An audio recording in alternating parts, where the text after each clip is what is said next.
प्रणाम बरुआ सबके। हम रुआ सबके भाई दोस्त रितेश पांडे। कल हम एगो वीडियो देखनी, जौना वीडियो में हमने के बिहार के सिंघम मनु महाराज जी, छपरा के डीएम माननीय नीलेश देवरे जी, बड़का भैया बुलबुल मिश्रा जी और बड़े भाई खेसारी लाल जी मौजूद रहने। खेसारी लाल जी वो वीडियो में कहले कि लंदन में शूटिंग के दौरान जब दोबारा लॉकडाउन लागे लागल तो प्रोड्यूसर सबका के छोड़ के भाग गई और वहाँ के आपन पैसा 1,62,00,000 रुपया लगा के सबका के इंडिया वापस लेके आई। इत्तेफाक से लंदन में हमू रही। जब हम ये वीडियो देखनी तो हम कहनी कि तो गलत बात बा। हम लाइव हईनी और सच बात कहनी कि ना, वहाँ से हमने के guardian Abhay Sinha ji, is my trip और ऐसी फिल्म्स के अथक प्रयास के बदौलत हमने के सब आदमी सकुशल इंडिया वापस आ पैनी जा। हम ये बात लाइव में कहनी।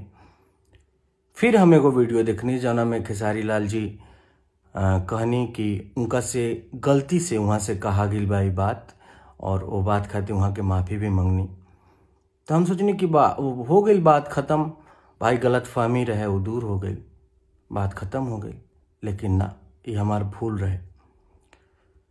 हमार साँच बोलल कुछ लोग के इतना बुरा लागल, जौना में प्रमुख अखिलेश कश्यप जी बानी, कि हमार नंबर फेसबुक पर सार्वजनिक कर दियल गई और साफ तौर पर कहल गई कि एकरा के गाली दा लोग।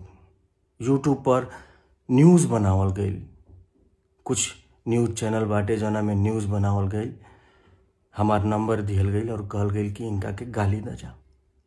ई कुल उहे न्यूज़ चैनल है जौन आज से कुछ दिन पहले बड़का भैया पवन सिंह के गाली देत रहला लोग।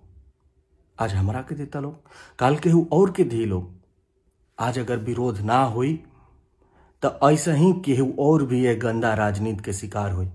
ऐसे ही केहू कोनो गरीब या मध्यम वर्ग के लड़का अपना दम पर आगे बढ़े के कोशिश करी तो ओकरा के गाली और मानसिक रूप से प्रताड़ित करके पीछे धकेले के कोशिश कल जाई। ये सब काहे होता? काहे से कि हम सच बोलनी, काहे ना बोली।